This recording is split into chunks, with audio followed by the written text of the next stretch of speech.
pessoal, tudo bem? Espero que todo mundo aí na sua casa, você, todos aí estejam bem.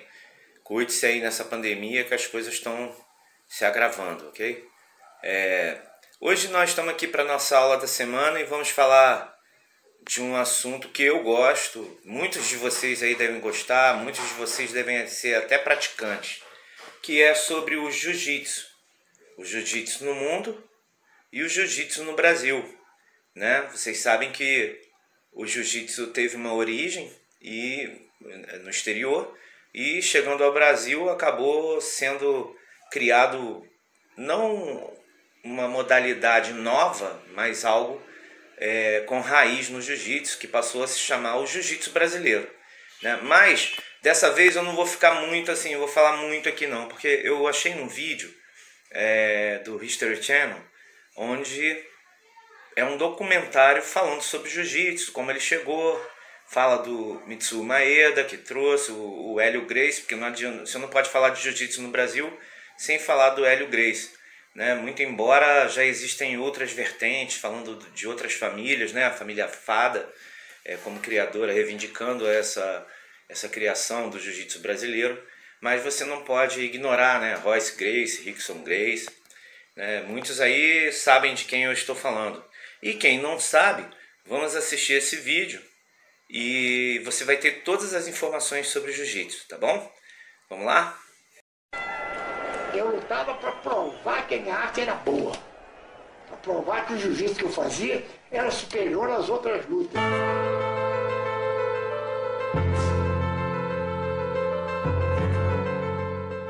Nos anos 30, o esporte brasileiro tinha um só ídolo, o lutador Hélio Gracie.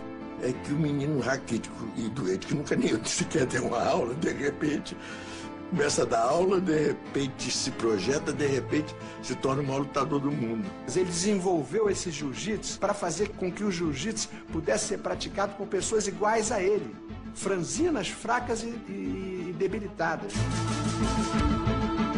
Os lutadores nem sabiam como perdiam. Com a mão pesada, rapaz. Ele era um guerreiro samurai nos tempos modernos.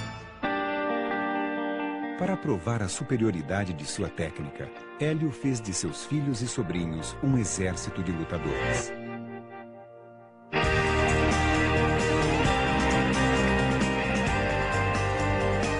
Não existe uma família com tantos anos, formando tantos campeões, fazendo uma mesma arte. Isso não existe. Se eu sou Gracie, eu estou pronto para representar a bandeira.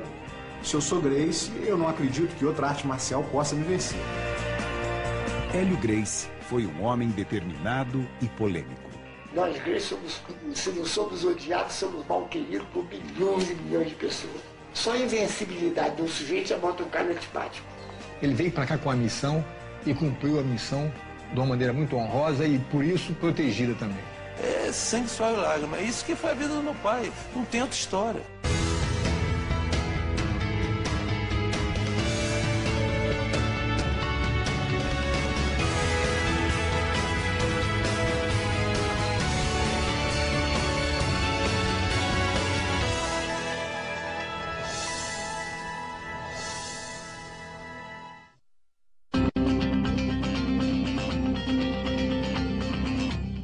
Hélio Gracie foi o primeiro grande ídolo do esporte brasileiro. Nunca teve ninguém no Brasil, nunca teve nem vai ter sujeito mais famoso do que eu fui na minha época.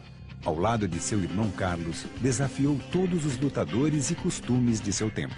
Tanto Carlos quanto Hélio nunca foram pessoas modestas, no sentido de não reconhecimento dos seus valores. Pelo contrário, eles tinham uma consciência muito grande do valor deles. E essa segurança tinha um motivo, o jiu-jitsu. O cara tinha tanta certeza que a arte dele era melhor que as outras, que ele falava, ó, bota aí, 300 quilos, bota aí que eu pego. Botava desafio no jornal, isso desde os anos 30. Ele tá fundo para morrer pelo jiu-jitsu. A verdade é, ele tinha tanta convicção no negócio, para ele tinha que ser aprovado na hora. Era um fenômeno utilizando um sistema, compreendeu, que ninguém sabia na época. A história do samurai brasileiro começou no norte do Brasil. Hélio Gracie nasceu dia 1º de outubro de 1913, em Belém do Pará. A origem do nome Gracie é escocesa. O pai de Hélio, Gastão, era um empreendedor. Dentre os negócios que ele montou, ele formou um circo, o American Circus. E foi no circo que a família Gracie conheceu um misterioso lutador japonês, Konde Koma.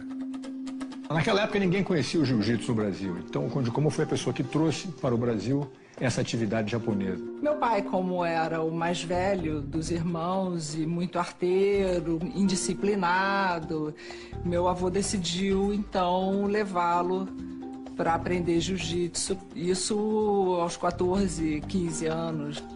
Em 1922, a família Gracie se mudava para o Rio de Janeiro. Era o início de um drama familiar.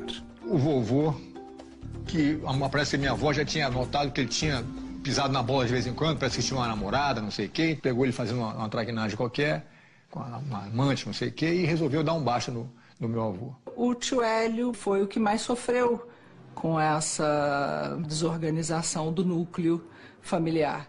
A separação afundou a família em uma crise financeira. Hélio foi obrigado a viver de favor no Clube de Regatas Botafogo, onde logo mostrou um lado de sua personalidade.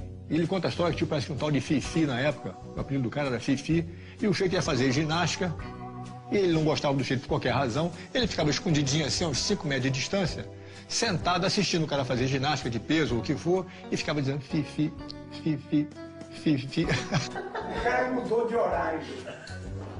Só às 8 horas da manhã, eu disse, cadê o Fifi? Fifi agora tá bem de manhã cedo, que horas? 6 horas. No dia seguinte, quando o Fifi tava já tranquilo, jogando alguém. Ô Fifi. Já tô ligado no grupo. Mas a infância de Hélio foi marcada por uma doença que nenhum médico conseguia explicar. Não podia fazer nada, muito franzino, dizia ele que era sujeito a desmaios. Ninguém sabia por que esse tipo de fraqueza que ele tinha. Por conta, eu acho, dessa instabilidade emocional, porque na época ele foi examinado e não foi constatado nenhum problema físico. A vida do garoto franzino começaria a mudar só em 1925, quando seu irmão Carlos montou a primeira academia Gracie de jiu-jitsu. O tio Hélio e o tio Jorge foram morar com ele. E praticamente, a partir desse momento, ele passou a ser o pai dos 2 irmãos menores. O jiu-jitsu era uma novidade no Brasil. E para conseguir alunos, Carlos adotou uma estratégia ousada.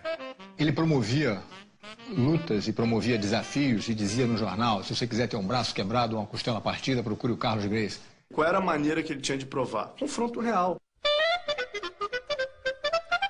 Desafiando os maiores capoeiristas e boxeadores, os irmãos Gracie logo viraram celebridades no Rio de Janeiro. Mas Hélio ficava sempre de fora. O Hélio não dava aula porque o Hélio era muito franzino e doente. Ele não dava aula. Ele vai ficar de olho. Tá assistindo aquele negócio todo dia, acabou aprendendo, decorando esse negócio. E um dia, ele conta essa história é notória, o Carlos se atrasou, não pôde dar aula. Papai ofereceu-se a dar aula ao aluno. Olha, meus irmãos não estão aqui, se o senhor quiser eu dou a aula. E o sujeito chegou para o Carlos, quando o Carlos voltou, disse para o Carlos, olha, agora eu quero tomar aula com ele, com o Hélio Gracie. Foi aí que o Hélio começou a entrar no jiu-jitsu. Ele acreditou na ideia que o irmão dele mais velho, que ele idolatrava, tinha como quase um pai, passou para ele de que o jiu-jitsu era uma filosofia de vida, era uma religião, era o objetivo deles. Defender aquela arte que era a arte deles. Com 15 anos, Hélio dedicava todo o seu tempo ao jiu-jitsu e começou a desenvolver uma técnica própria baseada nos princípios da alavanca. Ele desenvolveu esse jiu-jitsu para fazer com que o jiu-jitsu pudesse ser praticado por pessoas iguais a ele, franzinas, fracas e debilitadas. Ele realmente tinha muito mais ímpeto do que ele poderia ter naquela estrutura franzina. Ele era um homem que não apresentava nenhum sinal de fraqueza, apesar de saber que ele era um homem fraco. Mas Hélio teria que lutar muito para achar seu espaço no clã. A família já tinha um lutador principal, Jorge, conhecido como Gato Ruivo. Louro, cabelo assim meio avermelhado e tal. de olho azul, cara boa pinta e tal. E era um grande lutador, mas gostava de celebrar, de fazer festa. Ele acabou se rebelando e não querendo ficar ali, se submetendo às regras e à orientação do meu pai 100%. Era a chance de Hélio. E para isso, ele transformou o jiu-jitsu em uma nova modalidade, o Gracie Jiu-Jitsu. E ele então desenvolveu um jiu-jitsu muito mais minucioso e muito mais favorável ao fraco ganhar do mais forte. Porque o marketing Gracie sempre foi o magrinho e venceu o forte.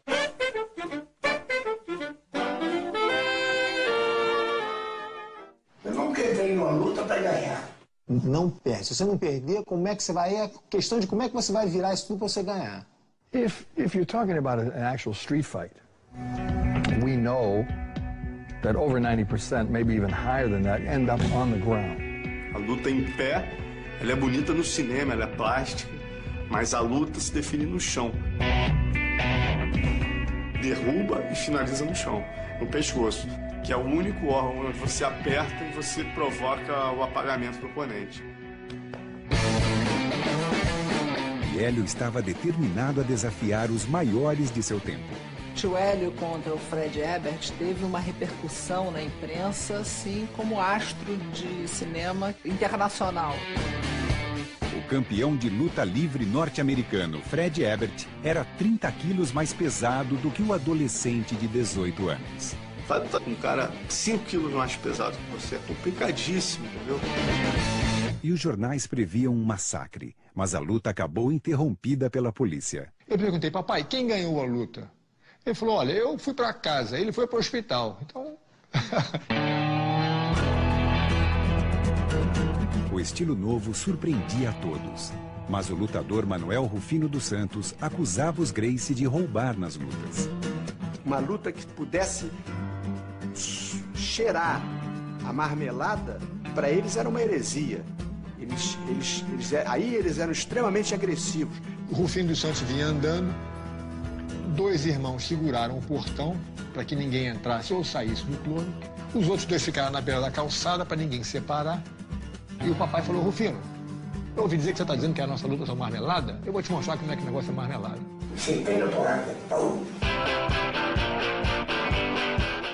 Depois disso, a relação de Hélio Gracie com a imprensa passou a ser de amor e ódio. É normal, se um time de futebol ganha de todo mundo, fica todo mundo torcendo para algum time ganhar dele. Em poucos meses, Hélio se tornaria a estrela da família Gracie.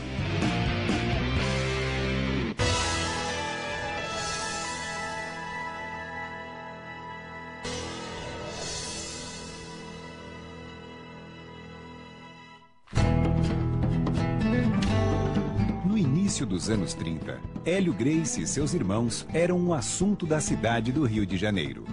Apesar das críticas à violência, o público delirava com as demonstrações de jiu-jitsu. Os eventos de luta passaram a ter um destaque e ser um grande atrativo para a população na época, que não tinham muitas distrações. Graças à sua técnica inovadora, Hélio tinha virado a estrela do clã Gracie. Deixado de lado, Jorge decidiu se desligar dos irmãos. A minha família já ali, naquele embrião, já passou a expor as suas divergências publicamente. Mas no auge do sucesso, em 1934, Hélio e seus irmãos seriam condenados pela agressão a Manuel Rufino dos Santos. Foram condenados a 2 anos e meio de cadeia e começaram a servir. O Getúlio, quando soube que os irmãos Gracie tinham sido mandados para a cadeia, começou a receber uma pressão da sociedade da época para que soltassem os irmãos Gracie. E assinou o indulto presidencial, tirando todo mundo da cadeia. Então tinha história em quadrinho com Hélio Gracie, tinham reportagens enormes nas principais revistas do Brasil, na Manchete, no Cruzeiro, em todas elas. Era hora de Hélio Gracie testar o jiu-jitsu brasileiro contra um mestre da luta japonesa. O escolhido foi Taro Miyake. Quando aparecia um japonês, havia uma mobilização, porque aí era a oportunidade de demonstrar e medir o conhecimento do jiu-jitsu. Um lutador famoso no mundo inteiro. que amarravam uma corda no pescoço nele, 2 homens puxando, um de cada lado, ele resistia. O grande mestre Hélio Gracie pegou ele no estrangulamento, ele não bateu, dormiu.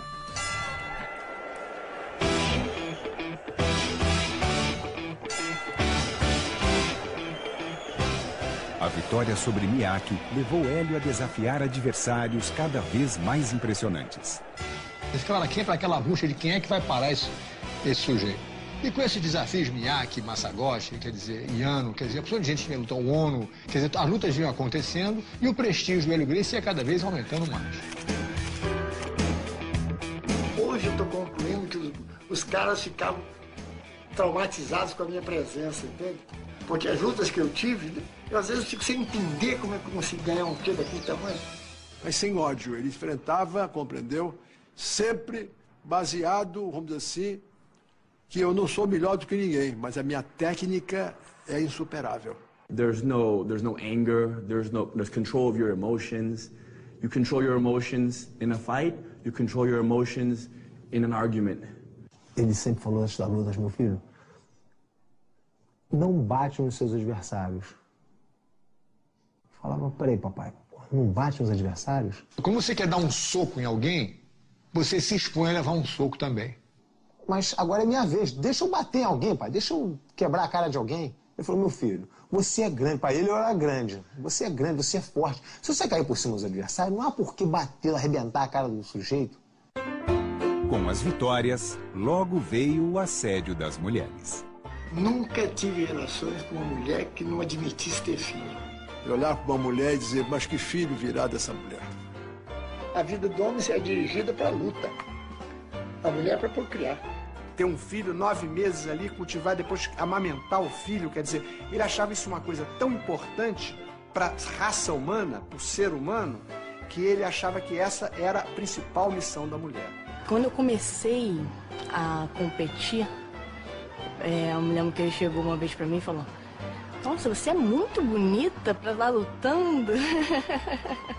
A mulher foi feita exclusivamente para ser esposa, mãe e cuidar dos filhos. Toda mulher que não faz isso, não é exatamente isso, ela não está certa. Mas também, antigamente, as mulheres não podiam nem votar. Então, tem essa mentalidade dos homens da época, né? As mulheres não tinham direito nenhum. Mas as coisas foram evoluindo e na família Gracie não foi diferente. Em 1937, Hélio conhece Margarida, a mãe que escolheria para seus filhos.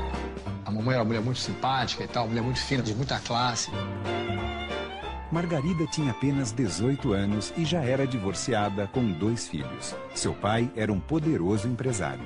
E quando o papai se aproximou dela, o meu avô naturalmente falou, pô, esse cara é outro caça-níqueis que vem aí. Eventualmente a mamãe resolveu que ia casar com o papai mesmo e falou, olha, o negócio é o seguinte, eu vou casar com ela e resolveu e pronto. Era o início de uma nova fase na vida de Hélio Gracie. Mas suas lutas mais importantes ainda estavam por vir.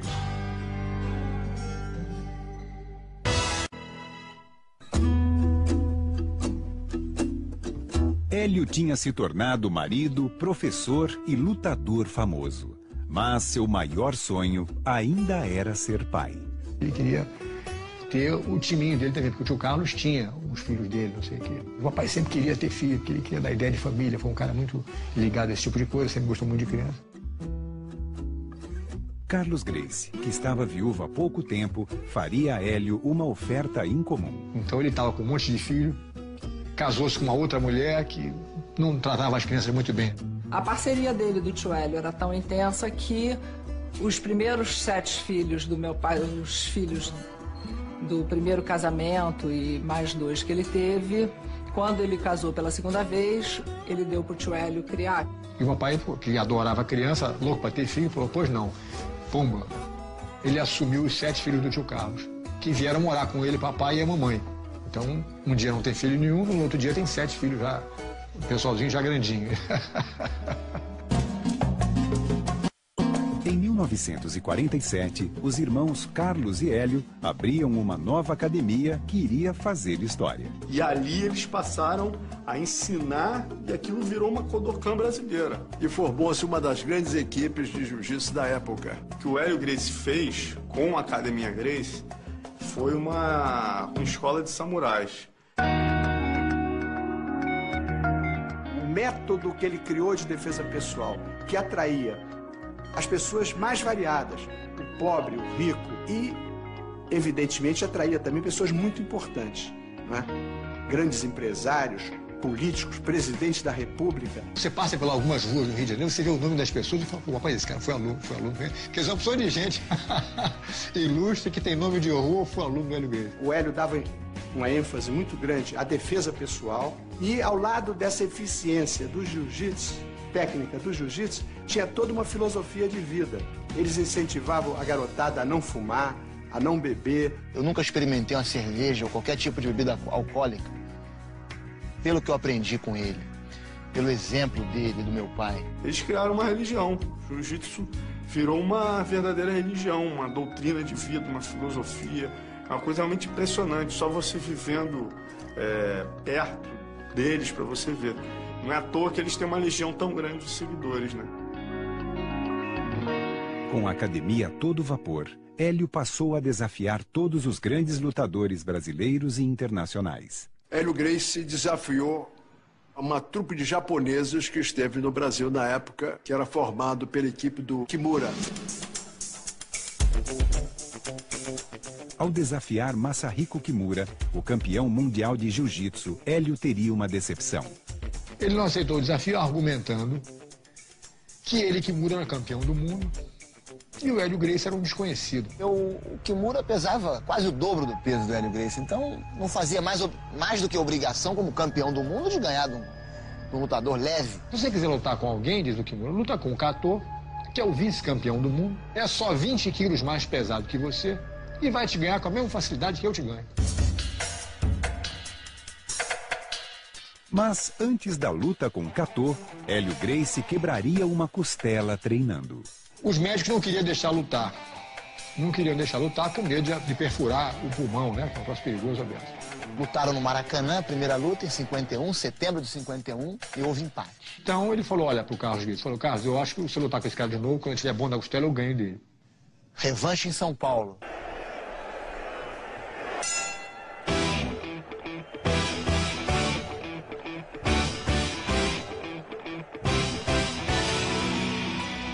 Ele deu uma surra no cara e ganhou ele no kimono. No estrangulamento do kimono, que precisa muita habilidade.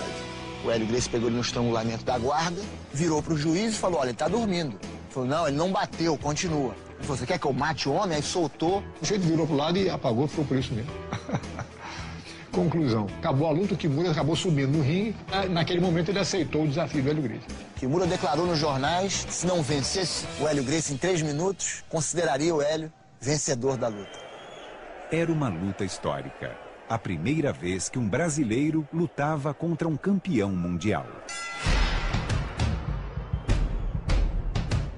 Ele aguentou o Kimura, um homem de 98 quilos, amassando o Hélio Gracie. Várias vezes ele ficou com falta de ar. Que o papai falou que parecia que estava dentro de um liquidificador, entendeu? Ele não conseguia nem pensar em nada, era o tempo todo. Quando chegou na metade do segundo round, a mesma coisa, ele disse, pô, eu não tenho como ganhar desse cara. E até que o negócio chegou a um ponto que, eventualmente, no terceiro minuto do segundo round, o Kimura tinha o papai numa chave de braço, chamada chave do Kimura, para fazer homenagem a ele, Kimura. E o braço estava tão torcido que o papai estava vendo a mão dele já aqui. E o Hélio não bateu, o Carlos, então, é que interrompeu a luta para não quebrar o braço do Hélio. Aos 13 minutos de combate, a primeira derrota de Hélio tinha sabor de vitória. Inclusive, depois deu uma entrevista já no Japão, dizendo que nunca esperaram encontrar no Brasil um jiu-jitsu tão avançado. Ou seja, perder para o Kimura foi o auge do desenvolvimento técnico do papai em termos de reconhecimento do trabalho que ele fez em prol do jiu-jitsu. Para Hélio, só restava um desafio: criar o seu próprio exército para conquistar o mundo.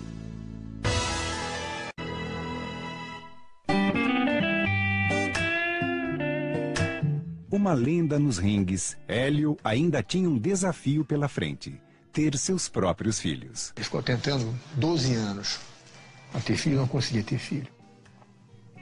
Aí ele começou a ficar assim meio frustrado com o negócio. Sua mulher, Margarida, nem imaginava que não podia ter filhos. A minha avó, Carmelita, era uma mulher assim, muito autoritária. Parece que a mamãe tinha tido as trompas ligadas que impediriam que ela tivesse filho no futuro. Então a mamãe não podia mais ter filho e nem sabia. Com 18 anos de idade, brincando com boneca, com criança e boneca de um lado do outro, ela não tinha noção do que estava acontecendo. Transtornado, Hélio pediria conselhos a seu irmão Carlos, que sugeriu uma solução incomum. E a mamãe, apaixonada como ela sempre foi pelo papai, concordou com a ideia de que o papai tivesse filhos com outra pessoa. Entendeu? Não seriam filhos que vieram através delas, mas iam ser filhos dela. A Margarida era uma pessoa muito inteligente, muito sensível e compreendia tudo aquilo. Apesar, naturalmente, das frustrações que ela tinha. Em 1952, nascia finalmente o primeiro filho de Hélio, Rorion Grace. Nos anos seguintes, viriam Helson e Rickson. A escolha dos nomes dados aos filhos seguia uma lógica pensada por Carlos. A ideia do tio Carlos era botar nomes que não existiam. Um nome completamente novo, a pessoa, a criança, não ia ter a influência das pessoas que vieram antes com aquele mesmo nome. Ou seja, abre a própria estrada, cada um com o seu próprio nome. Eu não sei até que ponto esse negócio funcionou, porque tem Grace de todo tipo. O fato de cada um ter criado a própria estrada não quer dizer que todo mundo tenha sido muito esclarecido, não. Em todo caso. E os novos Grace já saíam da maternidade destinados para o jiu-jitsu. Já sai rolando, né? Já nasce rolando no tatame.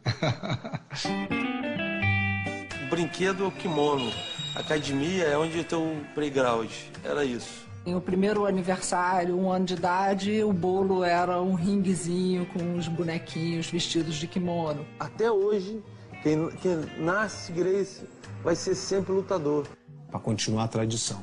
Depois, se tu quiser fazer o que você quiser fazer, você faz. Mas uma vez vocês vão ter que entrar no ringue. Já tive essa conversa com os meus garotos. Tem um de 13, um de 11 e um de 8. E a menina de 4 pergunta: e eu, pai? Você também.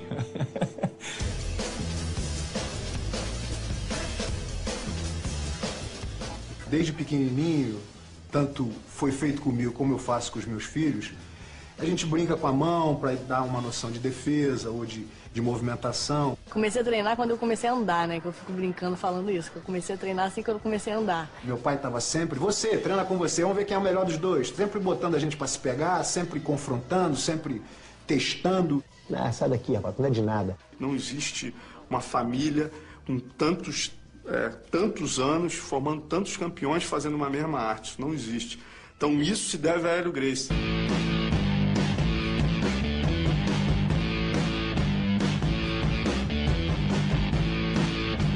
Meu pai sempre foi um general.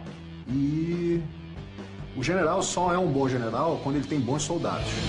Afinal de contas, ele estava criando líderes. Isso é uma coisa que na família Gracie tem muito. Tem muito líder e muito chefe, pouco índio. Para abrigar a família que só crescia, os irmãos Hélio e Carlos compraram uma casa em Teresópolis que se tornaria o retiro dos Gracie nas décadas seguintes. Era a casa, nunca vi uma casa tão maravilhosa. Era quase que você manter um hotel, era uma estrutura de hotel. Os frigoríficos cheios, as dispensas sempre cheias, compra era um batalhão mesmo. As pessoas passavam de carro do lado de fora da casa, em Teresópolis, viam aqueles kimonos pendurados, tudo arrumadinho certinho, parecia camisa de força. Depois você olhava no gramado central da casa, na lona que tinha no gramado, o pessoal treinando, parecia um asilo de louco, que a pessoa, todo mundo, 35 crianças se embolando um com o outro. Eles formaram, de fato, uma tribo. Era uma comunidade, a comunidade Gracie. E para alimentar a tribo, Carlos criou uma dieta especial. O Carlos criou um regime alimentar espetacular. Se os brasileiros todos seguissem, nós éramos super-homens. Essa alimentação era baseada na combinação dos alimentos, para que não desse fermentação e para que não desse acidez, para que não enfraquecesse o organismo para as doenças degenerativas e infecciosas. Baseado nessas conversas, eu vou lá do meu irmão. Estou com 89 anos. Não me lembro o último dia que eu fiquei doente. Não me lembro quando é que eu fiquei doente. Não sei. Se eu, Rory, hoje tiver que escolher, fico com a dieta ou fico com o jiu-jitsu, eu escolho a dieta. The Gracie diet is the beginning of all discipline in the Gracie family, and that discipline serves you in so many ways that you can't even imagine. E o resultado disso é que o pessoal realmente cresceu de maneira muito saudável. O papai atribui a saúde dele para poder lutar 3 horas e 45 minutos com o Valdemar Santana, que é a luta mais longa da história, porque ele estava com a saúde que permitiu ele fazer isso. Porque nenhum leão não luta 3 horas e 45 minutos. Esta luta histórica seria a sua última luta oficial. Valdemar foi criado com suquinho na Academia Gracie. O Hélio deu toda a sabedoria e o caso dos Gracie era Gracie. Por influências de inimigos do Hélio, resolveu desafiar o Hélio, e o Hélio, com aquele espírito guerreiro que ele sempre teve, né?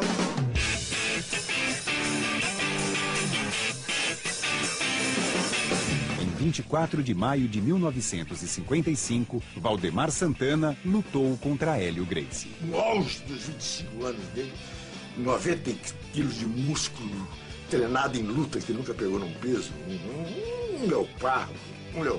O Hélio já estava com 42 anos, destreinado.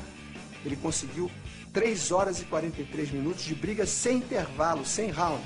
Uma coisa inimaginável. Ninguém entendeu como é que eu, naquelas condições, com aquela diferença, com aquele sujeito, lutei tanto tempo. Para ele, conta como uma vitória, porque ele lutou pela raça, pela honra. Não foi uma luta programada, não tinha dinheiro, foi um negócio assim de honra. E ele se sentiu satisfeito. Apesar da derrota de Hélio, no dia seguinte à luta, 125 novos alunos se inscreveram na Academia Gracie. Mais do que vencer, ele queria que o jiu-jitsu, a família, continuasse vencendo. Então estava muito acima só das vitórias dele. Tanto que depois que ele perde do Valdemar, ele fica numa boa e fala, Carson, agora vamos continuar, entendeu? E continuou preparando os filhos dele. Meses depois, Carson Gracie vencia Valdemar Santana, vingando a família. Hélio passou a se dedicar integralmente ao ensino do jiu-jitsu. Eu me lembro a vida inteira sentado, assistindo o papai dar aula de jiu-jitsu, abismado com a maneira dele apresentar o... Ele, acima de tudo, se considerava um professor de jiu-jitsu, antes que um lutador. If you learn something, you should share it. It's the best teaching methodology that I've ever seen. They never tell you what you're doing wrong. They only tell you how to do it right. So you don't ever have any negative impression. They're very, they believe in positive reinforcement, perfect, wonderful, good. A maioria das pessoas que procuravam jiu-jitsu, que procuram o jiu-jitsu, são pessoas que têm problemas. Problemas de insegurança, o jeito que sofreu uma humilhação no meio da rua, um garoto que sofreu uma humilhação dentro do colégio. Então, o professor de jiu-jitsu, o Hélio foi genial, ele tem que ser um pouco psicólogo, reforçar o ego das pessoas, chamar o jeito de campeão. E o Hélio era um mestre nisso, o Carlos também. O aluno dizia, olha, você fez psicologia? Eu dizia, não, aprendi com o Hélio Gracie.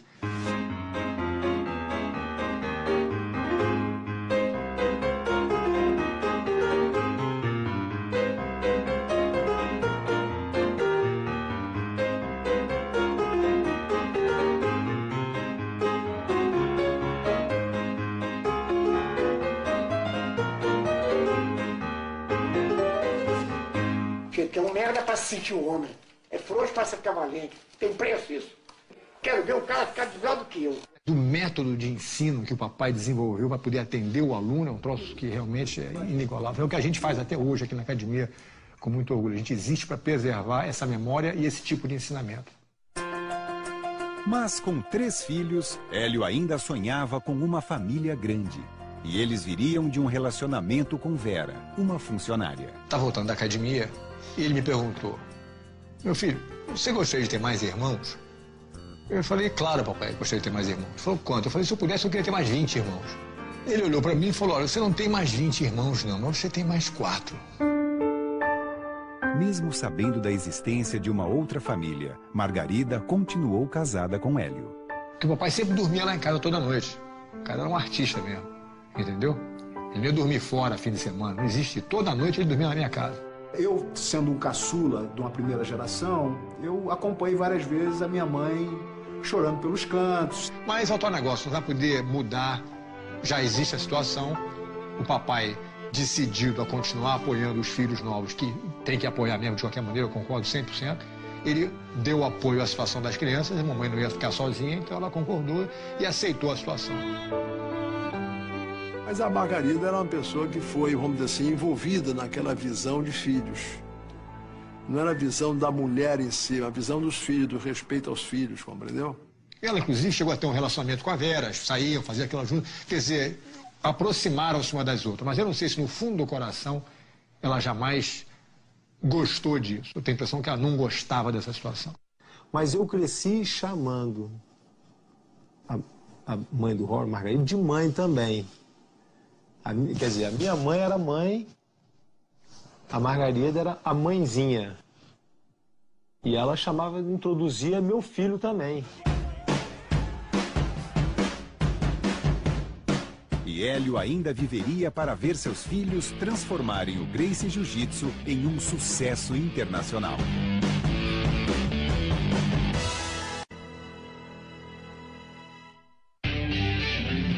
No final dos anos 70, o primogênito de Hélio, Rorion Gracie, se mudava para os Estados Unidos. O papai nunca falou não vai, entendeu? Ele sempre apoiou a minha ideia, ele sempre foi um cara muito encorajador em tudo que eu fazia. Fritando hambúrguer, quebrando pedra, lavando vaso. Passou um monte de sufoco, pediu esmola na rua e tudo. Quando eu cheguei, ele já estava dando aula na garagem. Ali o jiu-jitsu começava a ganhar o mundo. Bota desafios em jornais. Você gosta de apanhar, então venha na minha garagem. E eu avisava os alunos que eu tinha na época para ver um cara de karatê para brigar comigo amanhã, terça-feira à noite. E o cara aparecia e o pau comia na garagem. A garagem em Los Angeles logo atraiu alunos famosos. You think you're going to hold me down for 4 seconds? I can hold anybody down for 4 seconds. You know, after that, maybe yes, okay, get a good hold. So I grab his head, please, like a man. So I grab him, you know, ready, go, boom. He's on top of me. And that was it. I said, where do I sign up? I have to learn this. Enquanto Rorion e Royce conquistavam os Estados Unidos, Rickson, treinado por Hélio, se tornava um dos melhores lutadores do mundo.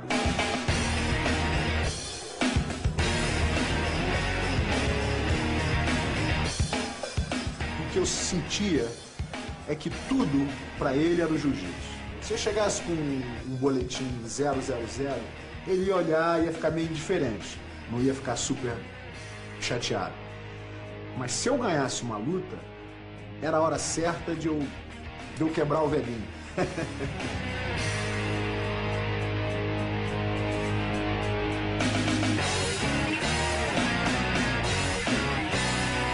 Depois das minhas lutas, ele nunca vinha pra mim com aquela felicidade de surpresa. Ganhou, não há por que celebrar. Vai celebrar, oh meu Deus, não acredito que eu ganhei. Não acredito que você ganhou? Você treinou pra quê? Pra perder? Em 1991, Margarida morria de câncer. Era o fim de um casamento e uma parceria de 52 anos.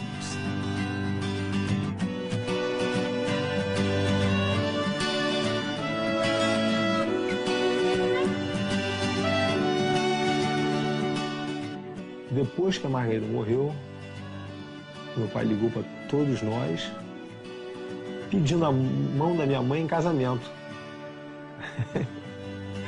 Eu me lembro de rir e falar, claro, papai. Deixa eu pensar um minuto. Pode casar, sim. No ano seguinte, Horion tinha uma ideia que ia transformar o jiu-jitsu do pai em uma febre. Vamos fazer um evento, que é o UFC, né? Onde a gente vai colocar numa jaula representante de todas as lutas e só um vai sair. Tinha que ser redondo para não ter um canto, para o cara não ficar preso no canto. Quer dizer, tinha opção de porquê que a gente fez isso. Antes a gente pensou em fazer um negócio com um jacaré em volta, entendeu? Com uma cerca elétrica. Pensamos em tudo que é tipo de ideia. Isso é Hollywood, né? Então apareceu karatê, apareceu muay thai, apareceu boxe. E os caras não tinham a menor ideia do que esperar. Mas vale tudo, vale murro, cabeçada, soco, pontapé. Eu falei, vale tudo. Então, no final, eu consegui reunir um grupo de pessoas, 7 lutadores, que eu achei os mais qualificados possíveis na época, e botei o Royce para competir também. Se na família, a propósito, você tem que lutar para receber essa chance. Porque todo mundo quer ser bom, todo mundo é bom. Para encarar o desafio, Hélio foi para os Estados Unidos treinar seu filho Royce. Eu ia levantar peso, ele ia junto. Se eu fosse nadar, ele sentava e ficava assistindo nadar. Mas estava quase que vivendo, através de mim, a luta, a vida. E foi um sucesso, porque o Royce, o cara magrinho, a gente olhava para ele, tinha pena do Royce, coitadinho, a gente vai fazer o que ali dentro? E o Royce venceu a todos eles, provando que o jiu-jitsu era e é a arte marcial mais eficiente no combate corpo a corpo. O orgulho dele, a alegria dele com isso realmente não tinha tamanho. Porque era um sonho realizado, de levar o jiu-jitsu para o mundo. Que ele tinha razão no que ele queria provar, a arte dele era melhor. Mas em outubro de 1994, Hélio recebia a notícia da morte de seu irmão mais velho, Carlos. O relacionamento do papai com o tio Carlos era um troço que não existia, fora de série. Ele sempre foi uma pessoa carismática e com muita influência sobre meu pai. Ele praticamente direcionava os passos do meu pai. Ele sempre falou, o tio Carlos foi um pai para mim. Pouco depois, o Gracie Jiu-Jitsu chegava ao outro lado do mundo e Rickson se tornava um ídolo no Japão. Isso para ele foi um motivo de orgulho tremendo, porque o Rickson lutou, na primeira luta que fez no Japão, lutou com um aluno direto do Kimura, o Ishii, e venceu. O orgulho que ele tinha quando eu estava me aquecendo, a expectativa que ele tinha que eu ia fazer um bom serviço, o reforço dele nas minhas costas era uma coisa que aumentava o meu poder e sempre me dei bem por causa disso. Com quase 90 anos, Hélio mantinha-se ativo, seguindo os filhos pelo mundo. Até os 90 anos, ele todo dia botava o kimono e dava uma aula particular. Ele não parou nunca. Ele continuou com a cabeça funcionando até os 90 e tanto que ele viveu, né? Ficava aqui na academia, dobrando toalha. Fazer um suco de melancia, deixa que eu faço. Era o primeiro a correr para a cozinha. Quer dizer, tá sempre aqui ajudando, trabalhando com os alunos, brincando. Tinha que tomar cuidado com a tradução. Às vezes tinha um forte e ele manda esse mais forte de todos vir aqui, mas manda ele me segurar com força mesmo. Então, às vezes, a gente tinha que traduzir o negócio um pouco. O papai pediu pra você segurar ele. Ele fala, mandou ele segurar com muita força? Mandei, papai. Como é que você defende a cabeça? Vai deitar. Mas se tu fechar o olho, tá brigando, tá lutando com um garoto. Quando você abre o olho, você vê um senhor de 90 anos, frágilzinho, magrinho, com a mão pesada, rapaz.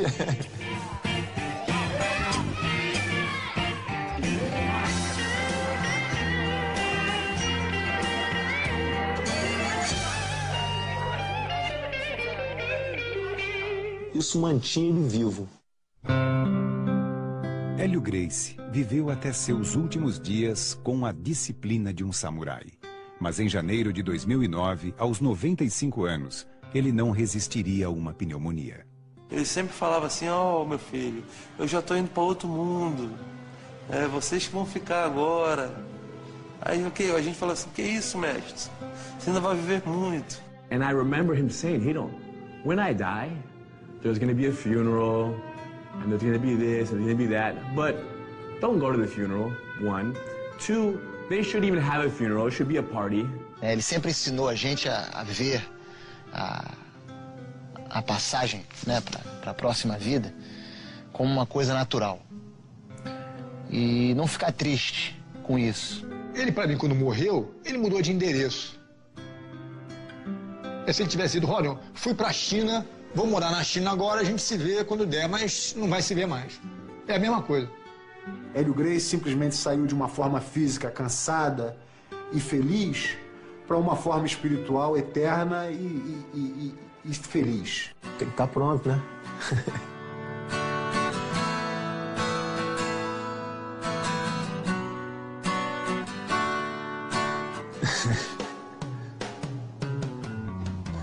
Eu sou muito chato.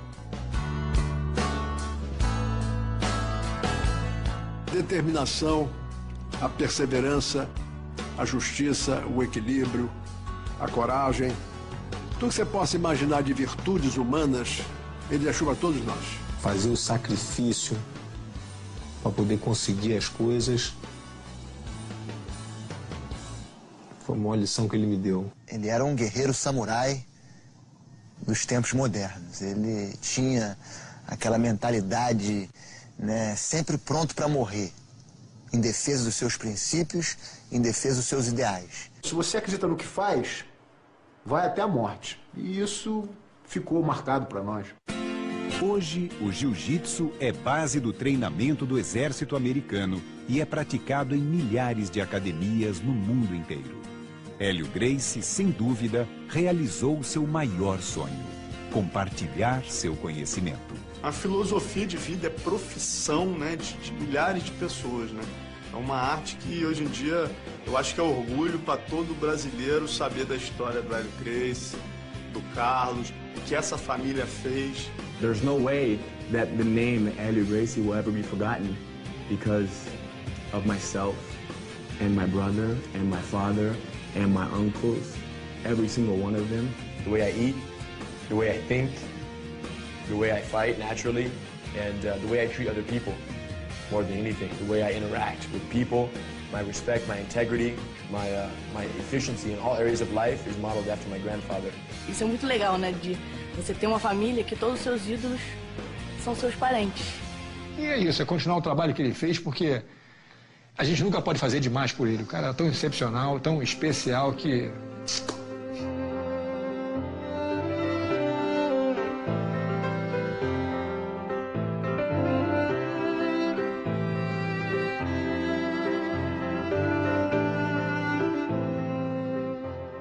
Eu lutava para provar que a minha arte era boa. Para provar que o jiu-jitsu que eu fazia era superior às outras lutas. Foi provado isso, estou feliz da vida.